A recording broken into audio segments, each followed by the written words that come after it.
Alright, that should get us started. So, doing a real quick event here. So this is the midweek Magic Phantom Sealed, so it's going to be Dominaria United. So, it's up for another 12 hours, so this is a little late at night for me. Like, it's not that bad, but I did just get off of work, so this thing will only be available for 12 hours, so, after 8 hours sleep, finding enough people to finish the event with tomorrow morning, not super likely. So, I'm not thrilled with the deck builder on Magic Arena, but it's a free event, so...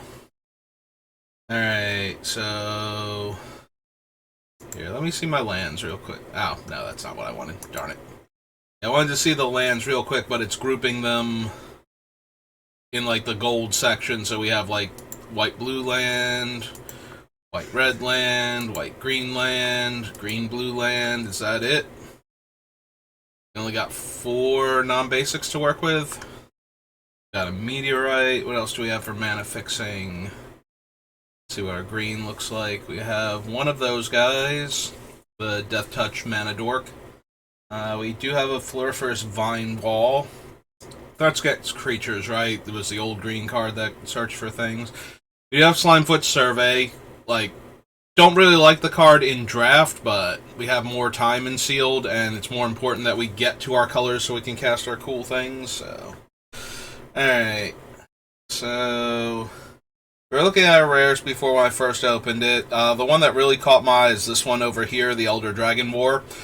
So if you skip ahead all 3 chapters, you get a 4-mana 4/4 flyer as a token, which there's some bounce in the set, so that's not the actual best, but it's still, even if that's the only mode you do, that's still okay, reasonably decent. 4 power, 4-mana flyer, But then you also get to deal 2 damage to each creature an opponent controls. Oh no, 2 damage to each creature and each opponent, sorry. Your creatures do also take the damage. Misread that for a second. Still okay, it's a Pyroclasm.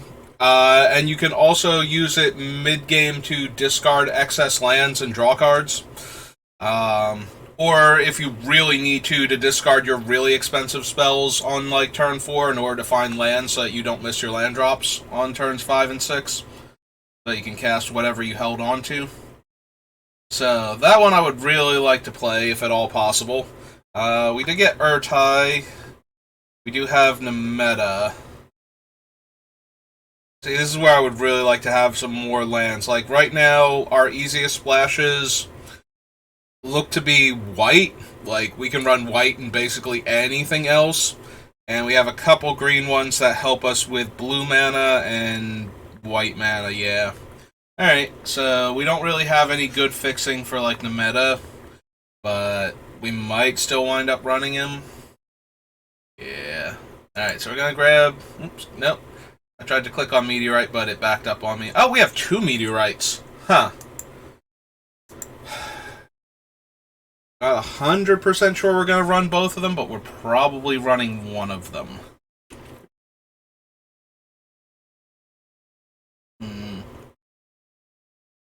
Alright, so what good cards do we have in white? Medium, kind of medium, alright, especially if we're running blue, alright if we're going wide. So we've got 2 decent flyers. Our white's super not great. Okay. I do like the Vortex if we can run both blue and black. Is kind of okay. Also is kind of okay. Yeah, everybody gets to draw extra cards, and everybody's stuff costs 2 more to cast during a turn where they draw an extra card.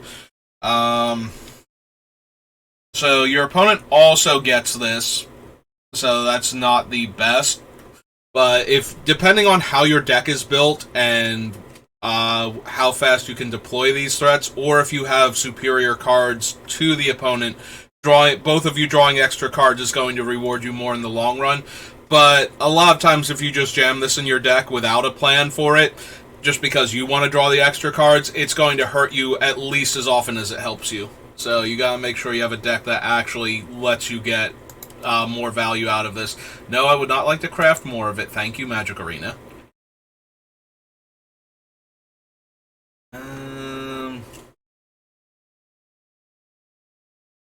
If we have enough defenders, but we already didn't have the white one, and that would really push me if I had, like, this one and I have, like, some of the green mana-fixing ones.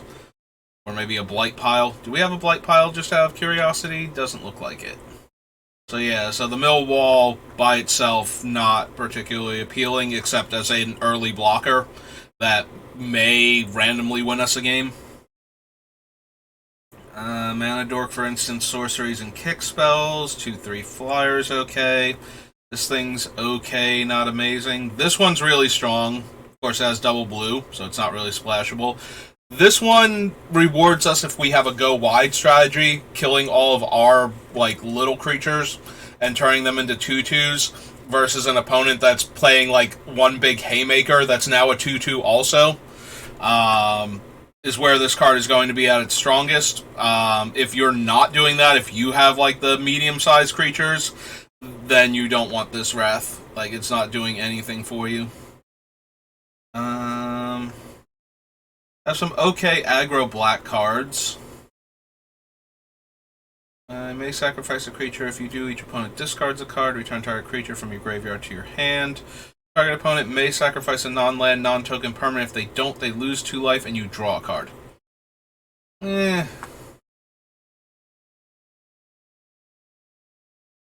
This one's okay if we have bombs we can get back.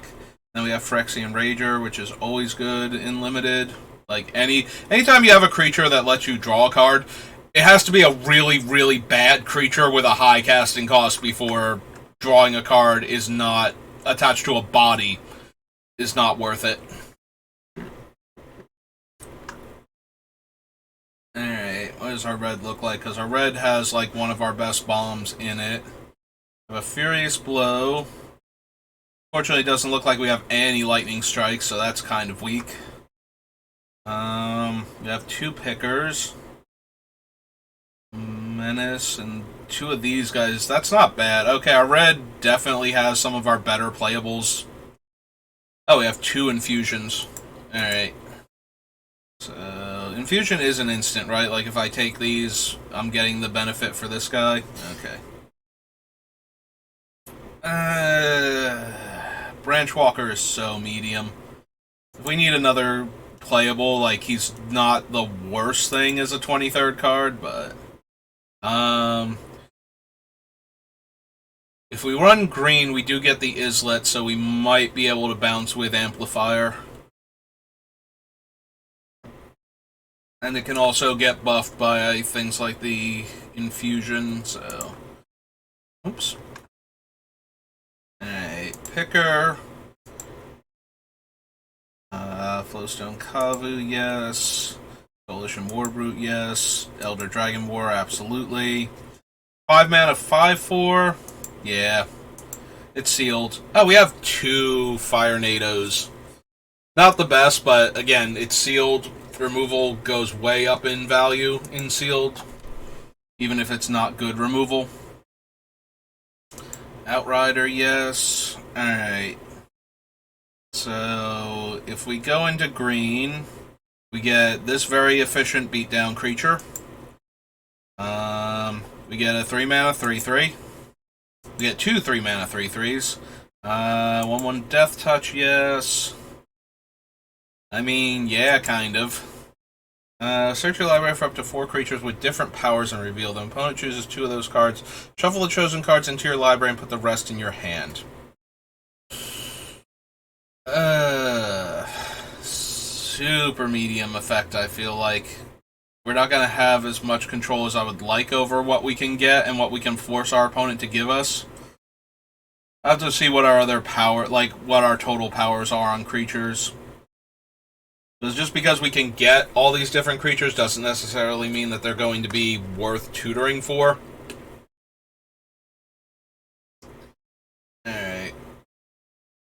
High toughness plus enlist means that this, like, a lot of times when you have an enlist creature and it has like okay stats and you jam with it, your opponent just throws like a creature would have traded with anyway in front of it.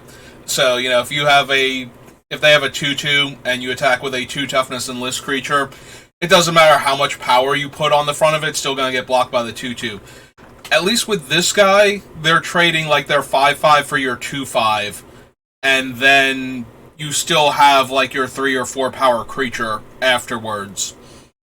And so in that regard, I do like this thing, especially more in sealed, where you have less to work with. So having this creature be that kind of threat, in addition to your other thing still being a threat.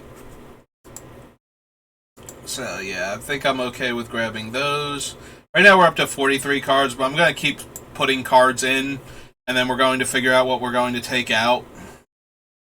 Might still run this if I want to splash something. I hate not running the meta, but we have like no black land, so we have like the meteorites and the Deathbloom Gardener, and then like this to fix. It's just so disappointing.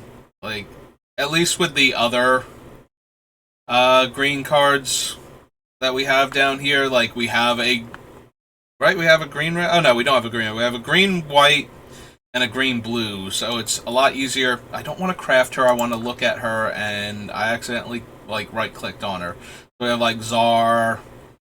We can run Rulikmons. Might be interested in the axe. We have like multiple enlist creatures, so putting the equipment on the thing that we're going to tap to enlist makes that more of a pump. And then when our creature that we enlisted eventually dies, we still have the other thing already equipped and ready to go to start attacking.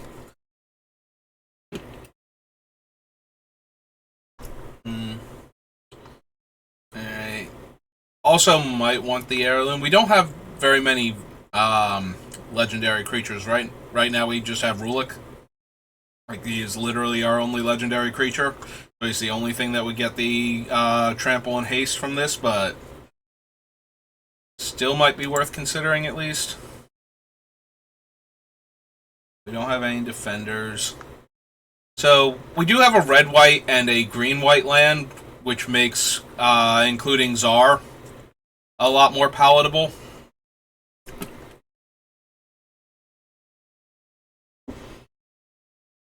We have anything else in white? I didn't really like our white. We have like Shalai, or well, her acolyte anyway, which is a decently powerful flyer that might actually be worth considering. Alright, oops, meant to add her. Scrolled over instead. So we add Shalai, we add Czar. Alright, and now we'll flip the deck down here. Look it up that way. And go T colon creature. So we can look at, so we have 2, 3, 4, 5, 6, 7, 8, 9, 10. Oh, excuse me. So 10 feels like just a few too many for what our deck is doing. Like, none of these are so good that, and we don't have a good spells matter theme where casting a bunch of non-creatures is actually going to help us. Yeah, I think we can pull the Tangled Islet out and the Idyllic Beachfront. 14, 15, 16, 17 right now. That may be where we're at with lands.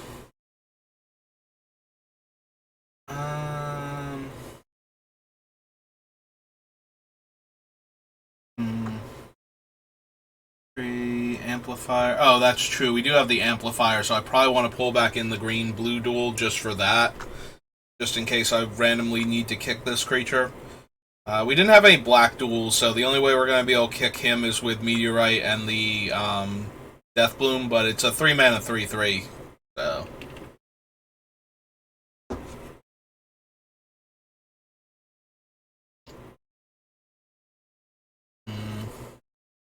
We have a bunch of 5-drops. Like, our 5-drop slot is fairly stacked. They're all okay. Like, none of these are bad creatures for us to cast on 5, but we have so many and we have to make cuts. Maybe we do lose the white then. Like, what? The white's adding a very strong flyer, and so they have to have toughness less than the number of basic land types among lands we control.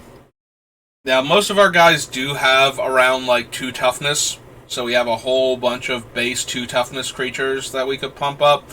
Also, we can activate the Kavu before she becomes tapped, and that way it would still get the counter because we make its toughness less by pumping its power.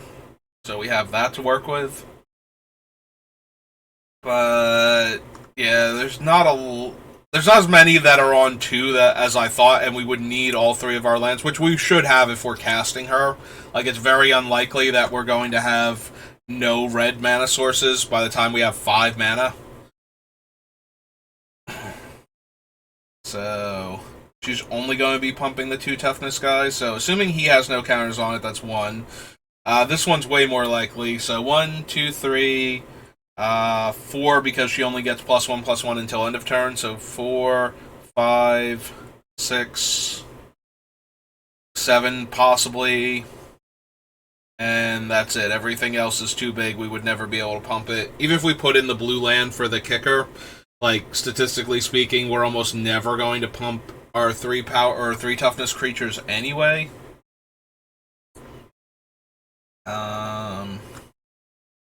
I suppose we can technically Flowstone Infusion with the trigger on the stack, and that way when it resolves, it'll get the counter, but I feel like if we're doing that, it's only because our opponent is tapped out and the math is going to kill them anyway. Alright, so what if we cut the white then? Like, the white adds a little bit in, like, one creature that's difficult to block, and one creature that can potentially pump some of our team. But if we take that out, that frees up our mana base to be a little more once the red, because a lot of our early spells are red. That seems reasonable. We also have like 2 double red spells at the top end, along with like 1 double green, 2 double green, so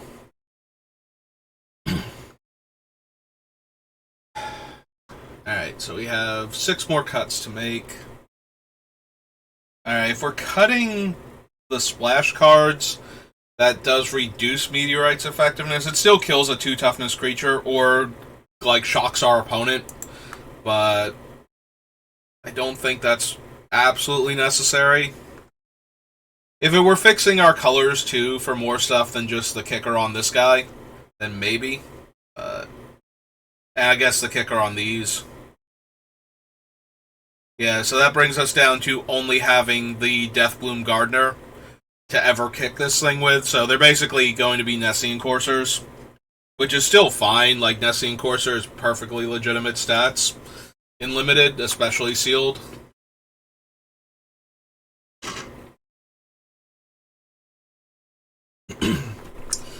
Alright, so 5 more cuts.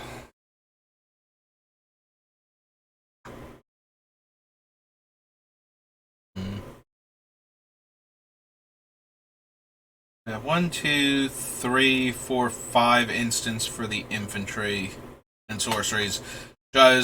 Our Fire NATO is a sorcery, so 3 instants, so that's 5 spells altogether. I guess we can cut him and be fine with the 2 drops that we have. We could also cut the amplifier, and then we don't have to run a blue splash just for the off chance to make this thing a mana war in addition to its other game text.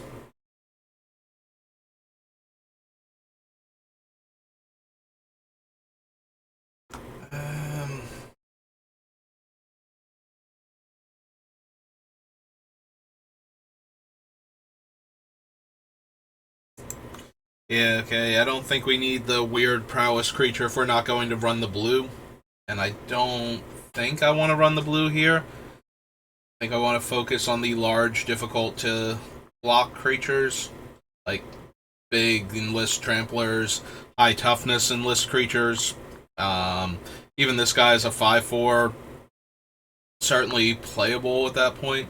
We don't have any reach creatures except for the Outrider, so we are kind of vulnerable to an aggressive flying deck.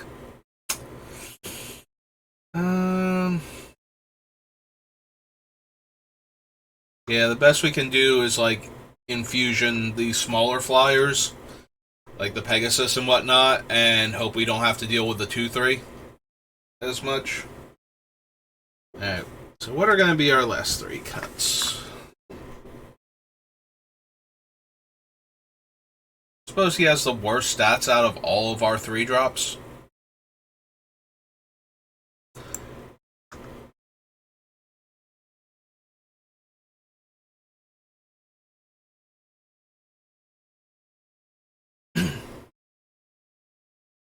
We do have the, like, 2 of these, maybe just one of him.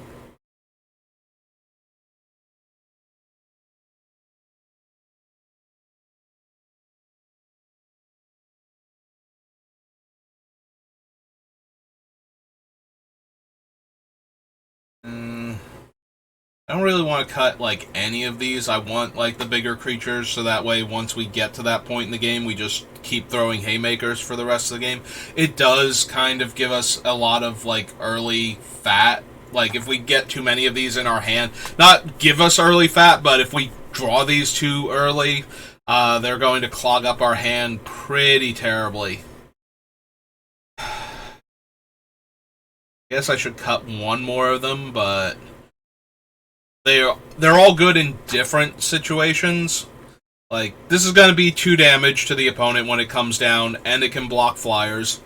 This one has Vigilance and Trample and has 5 power, and this one lets us throw our creatures at the opponent and has 5 power. Like, if our opponent is low on life and we cast this and we have, like, what is this, Rulik Mons makes 1/1 goblins. Like, it doesn't take him making more than a handful of goblins before casting this thing just becomes lethal. Just by virtue of it being in play. But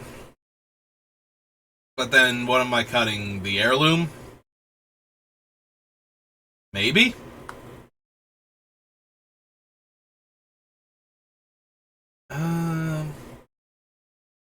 But yeah, having, like, 5 high-end creatures that we can draw when we have, like, no early ramp into, like, we have 1 3-drop that can ramp us 1 mana, so getting us from 3 to 5.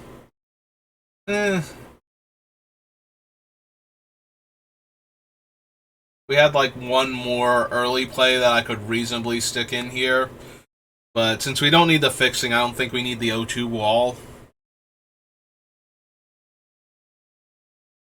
Yeah, I think it's gotta be one of the top end creatures. I don't want to cut any of the remaining lower casting cost creatures. I want to be able to deploy a threat on turn 2 with some amount of consistency, and we're down to 3 creatures. But the other creatures that we had that were 2-drops weren't particularly threatening. Maybe it's the Outrider, just because we're not doing the basic land types matters anymore. Like, when we cut the white and knock this down from a bolt to a shock, that kind of cut into it. Alright.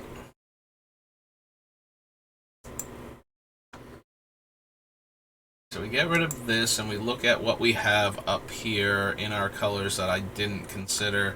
So we left out the 1/3 reach. Left out this guy, and I think that's going to stay correct. We also didn't bother with the wall here.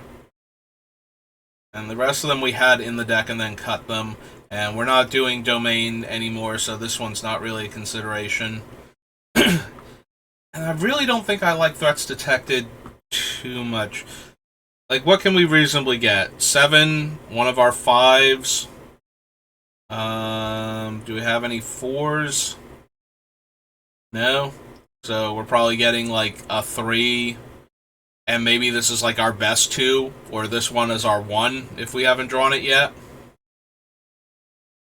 And then our opponent's going to pick the two that are the easiest for them to win the game through and give us those two.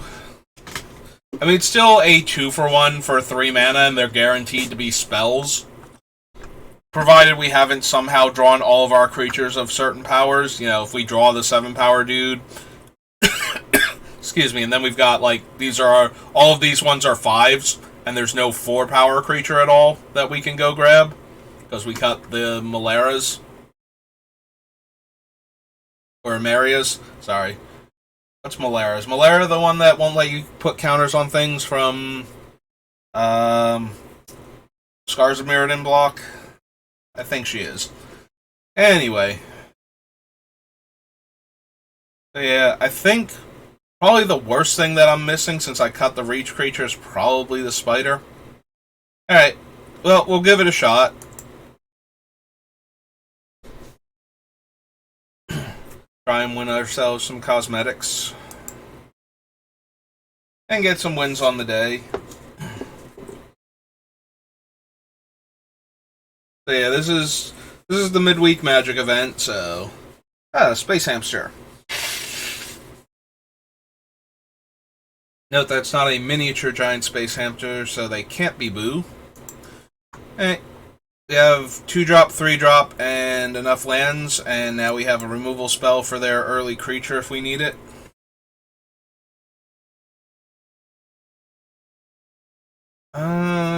That can kill our Gardener later on.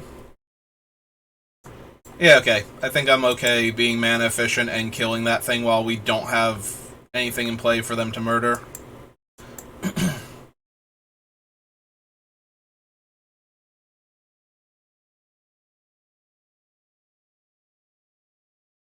Yeah, would not be surprised. Yep!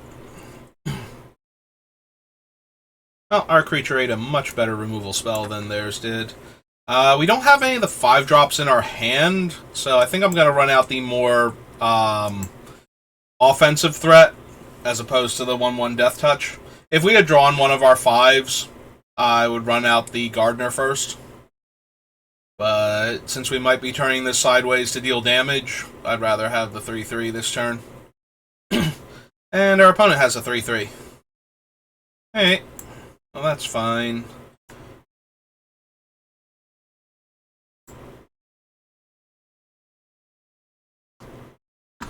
Actually, let's see if they want to trade.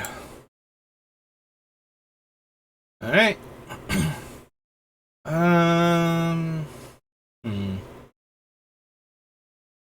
It's +2/+1, so if they play a creature that they're willing to sacrifice, they're getting through either of our creatures. I'm going to take the larger threat then. We will try and beat them down quickly.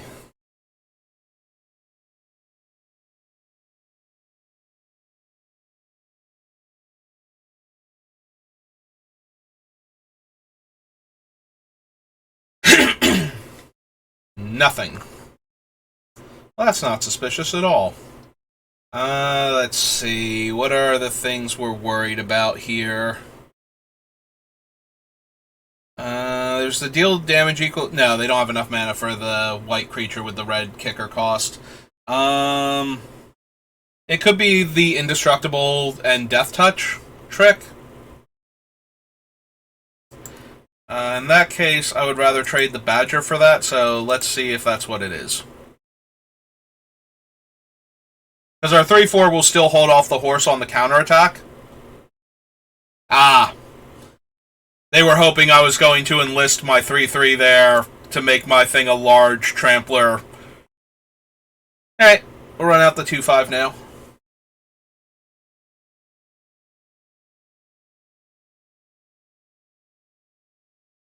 Well, now my guy doesn't have trample. Infusion would kill my guy. So I'm just going to take the 3 here.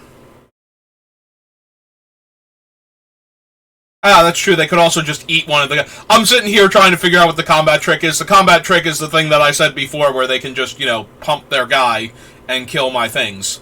So... Alright, well, let's swing for 5.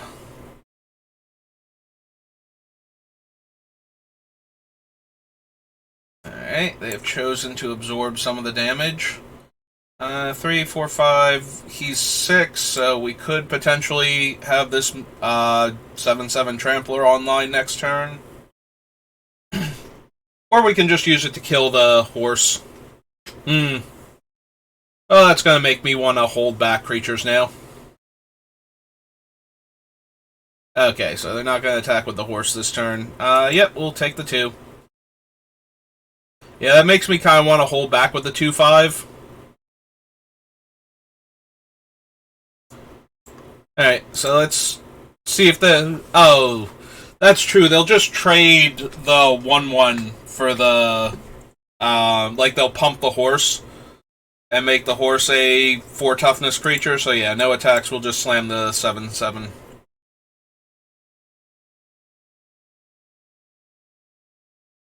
Why, thank you, opponent. I'm glad you like my 7/7 Trampler.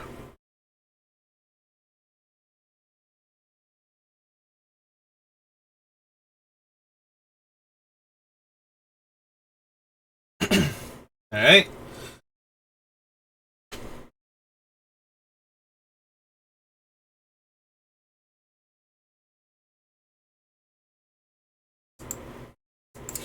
Well, I will block with the 2/5. If you want Lightning Strike my 2/5 now and kill it.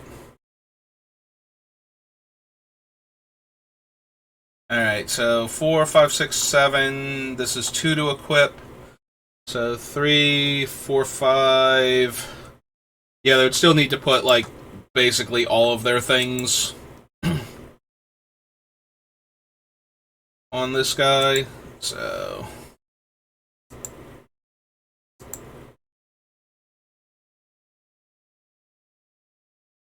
Mm-hmm.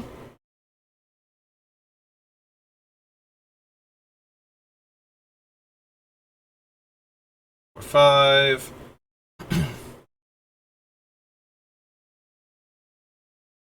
6, 7. That's a nice chunk of their life, and now we get to slam another 5 power Trampler. They've got 2 cards to work with. One of them's not a spell.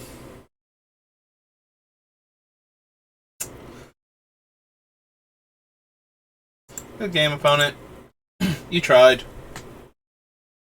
You played the spells that you had to work with.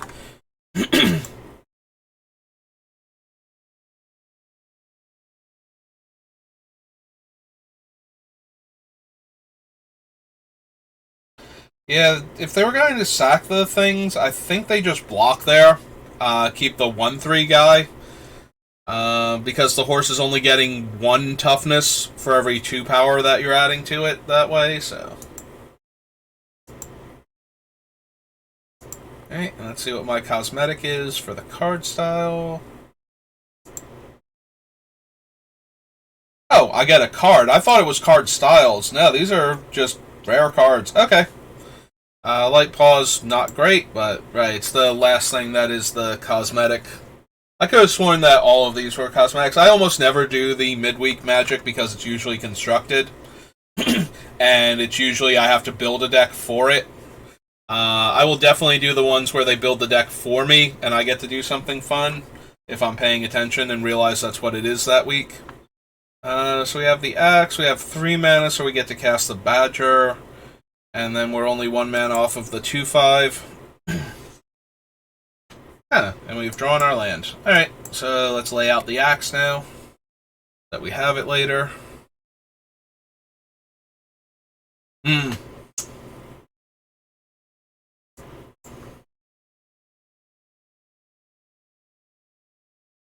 It's 3 mana to activate that thing?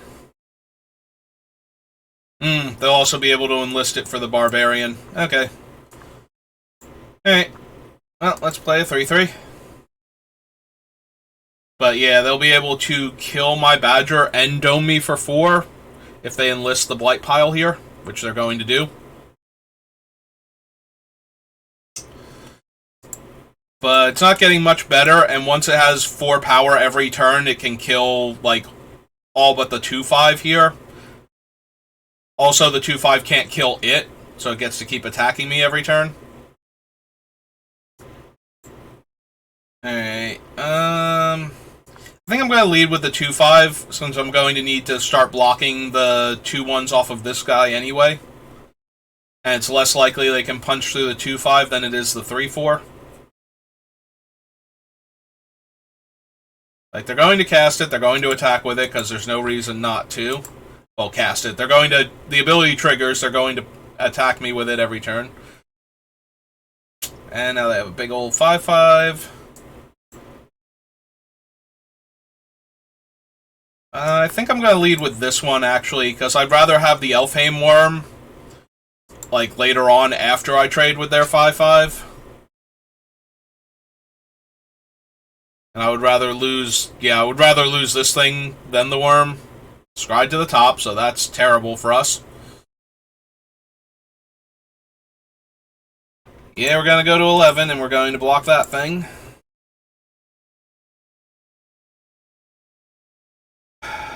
Yeah, the biggest problem is that they scryed to the top, so we're probably going to lose... Actually, now I want to cast him, because then we get to hold up the Flowstone Infusion. Without it being obvious that that's what we're doing.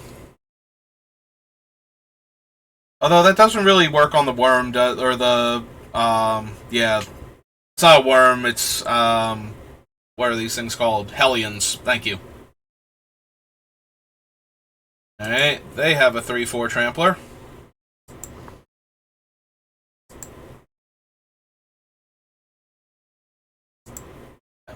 Pass to blockers. Sign blocker.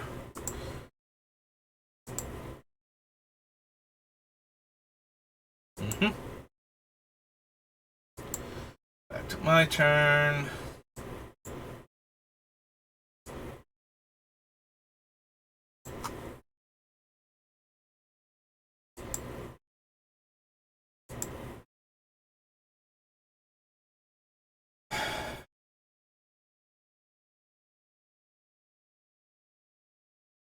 If I attack with mine, they just probably block with the 3-4 and the 3-3. And... So 5, 6, 7. We could kill both of them, but... I mean, that we would kill both of them. Okay, you know what? Killing both of them makes me okay with it. So let's see how they block. Ah, they didn't block at all. Even better. Now we get to deal them 5 damage, and we don't lose our thing. They're tapping very quickly. Are they just going to skip ahead and give their guy a huge power toughness boost? Because it feels like that might be what they're going to do. Yep. Alright, so he's got 7 power now.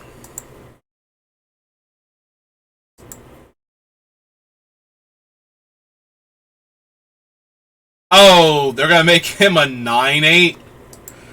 Jesus.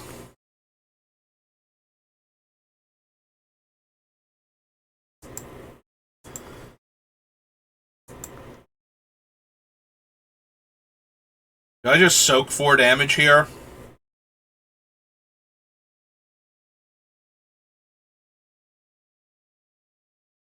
Soaking 4 damage here is so mediocre.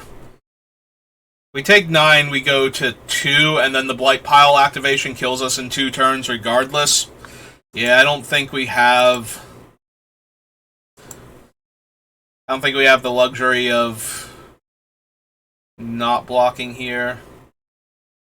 The fact that it's 9 power is what kills it, because then we can't... If we could double block here and soak all of the damage and only lose one of our creatures, we'd be doing so much better.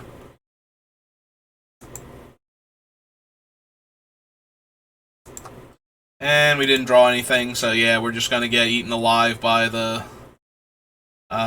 Coalition War Brute. Oh, let's swing 7. Alright.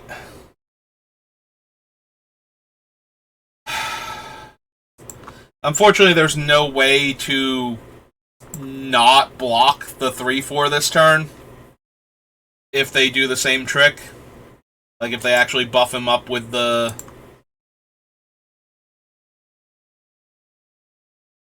Yeah, and that's what...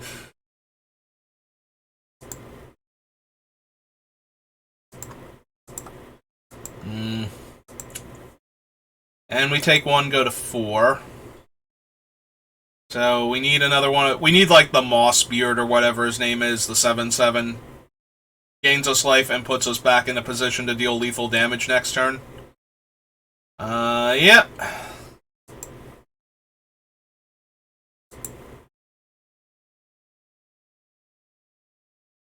Yep. To that one as well. Yeah, we're just gonna die next turn, I think. I think I don't remember us having anything else in the deck that's going to do any better. Alright. Cast him out. Play the land. Equip him up.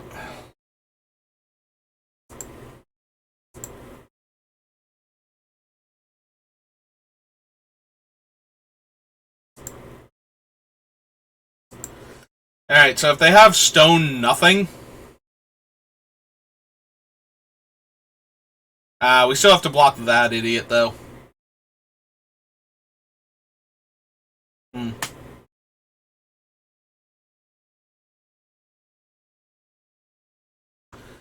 Yeah, because we tap so much mana, we have to block him.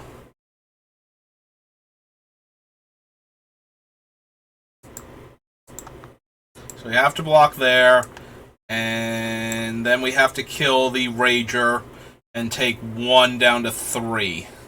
Is how this is going to work.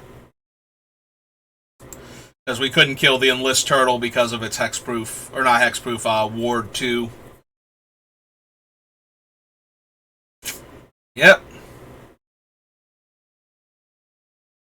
They got another... The last card in their hand is a spell. The last card in their hand is, of course, that idiot.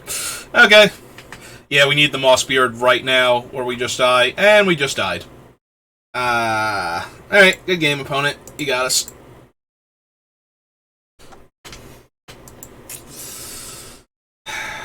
If we didn't equip... Yeah, that was my mistake. Because if we didn't equip, it was Ward 2. So we would have been able to pay, and we would have killed the turtle instead, and then we could eat the other creature. And then we would have drawn the first strike trick with the Trampler. Wow, we might have actually won that if I had not equipped that turn. That was entirely my fault. And if I had been thinking about it, even a little bit, we might have been able to win that game. Alright.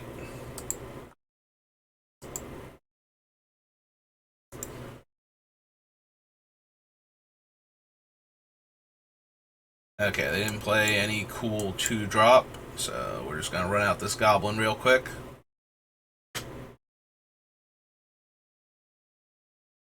Oh, hey, there's their cool 2-drop. Or cool 2... Cool 2/2 anyway. Not necessarily 2-drop.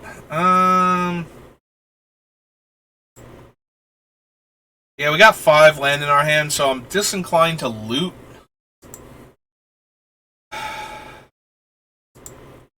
Yeah, we'll just pass the turn.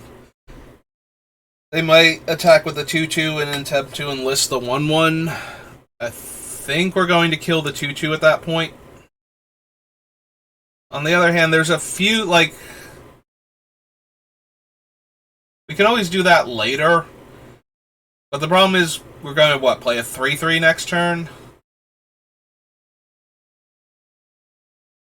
Alright, you know what? We'll take the damage. We'll give them 1 chance to play something cool this turn. Oh, right. It's not going to get toughness. Do I just want to kill their 3/2? Alright. Let's kill their 3/2 with my 2/2. And then we can play Rulik next turn. I'm acting like it's gaining toughness here and that I can't block it. And now we get to blow them out. Cool.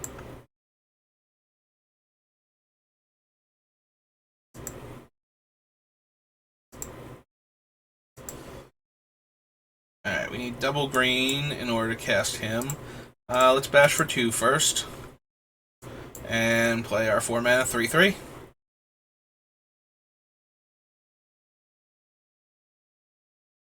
Yes, opponent, you may read what Rulik does. I should read Text, look at the top card of your library. If it's a land, you put it onto the battlefield tapped. Or you may put it onto the battlefield tapped. If you didn't put a card onto the battlefield in this way, create a 1/1 goblin token. Alright, so they have a 2/2, so they can block Rulik now, but they also have been missing land drops. So... yeah, let's take away their board. Okay. Yeah, they've had enough while I consider... if it's a land card, you may put it onto the battlefield tapped. If you don't put a card on the battlefield in this way, create a 1/1 goblin token. Okay, so I don't know why it was giving me the option to...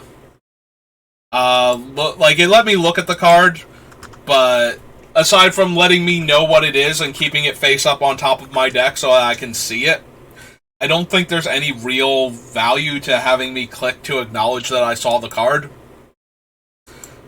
Hey, let's claim our second rare from the free event. Ooh, a Titan of Industry.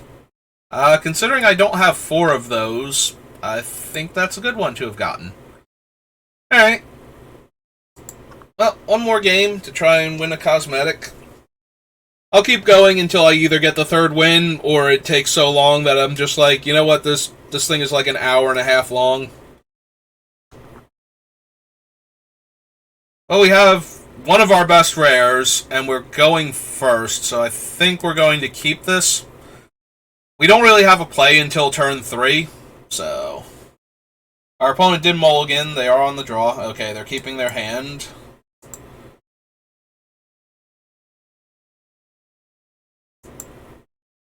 We drew Rulik, but we don't have our second forest yet. Hey, a creature that's going to die to our dragon spell when we cast it. The problem is now that will kill our 3/3 also. So, you know what? I'm just going to pass the turn here. Hope that they play another, like, 2 toughness creature or something. Okay, they didn't, so to bait them into overcommitting into the Elder Dragon War, I'm going to play a creature that won't die to the Goblin Splatter thing. Splatter Goblin? Just Splatter Goblin? That's what it looks like from here. I don't want to mouse over it, so because they will see that I'm looking at their card. Oh, is this Scatter? It might be Scatter, because they're holding priority in response to the spell. And now they're thinking, there's kind of thrill. They discarded a land to do that. They discarded a plains. That's true, they already have a white source. Alright, if their whole turn is equipping this goblin, I'm just going to drop the Elder Dragon War next turn and kill their goblin. Like, I'll take the 4 here, and we're just going to get started on story time. Hey, it's a forest. Yeah, I'm not going to get... oh, we should attack first because they're going to minus power our 3/4 anyway, so... yep.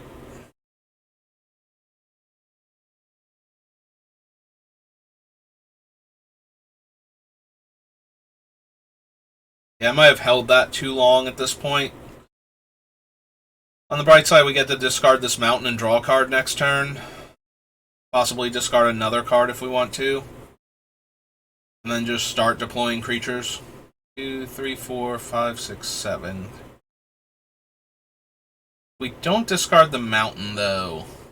And we go land, land. We can technically go Elfheim Worm next turn, and play a land, and then possibly play another land and cast both of these in the same turn. It would need to be a forest specifically, though. Alright. Okay. I am down for all of that.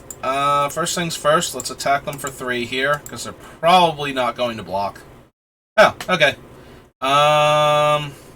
So yeah, we'll let damage happen. Kill their dude for 1 mana. And run out Rulik. Next turn we get a 4/4 flyer. And we'll have our combat trick. So I'm feeling good about where we're at right now. They do have a bunch of cards in their hand. And they have those cool Sorin sleeves, so...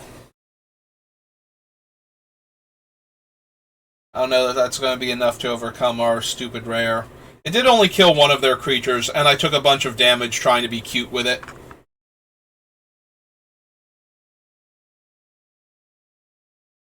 Hmm.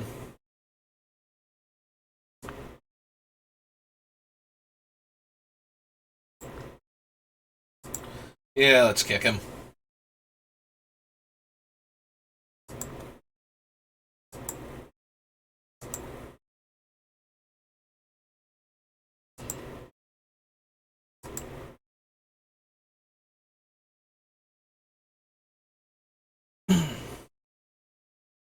They do get to kill our goblin, sadly. But that's about all they have going on for them right now. I'm probably going to leave that thing on top, just because we have a large trampling creature and an evasive flying threat. So, yeah. And our opponent has had enough. Okay, so the only game I lost, I'm pretty sure I punted that game. If we had not equipped the axe, then we could have killed the turtle, and then equipped the axe on the untap, and we would have also drawn the Furious Bellow, so we almost definitely would have killed the opponent there. So